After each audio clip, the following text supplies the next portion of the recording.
If you need to replace the receipt paper in your Bixalon SRP 350 series point of sale printer, you probably need a 3 1/8 inch wide by 2 30-foot long thermal paper roll. This is our #1 bestseller and the most common thermal paper roll size on the market. To replace your roll, simply press this button to open the hatch, take out your old roll, and drop in your new one.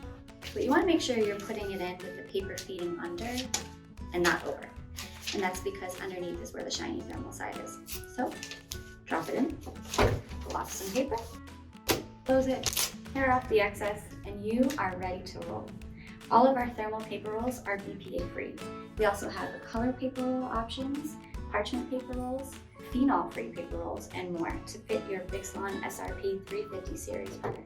Give us a call or visit us at possupply.com and we will be happy to help you find just what you need.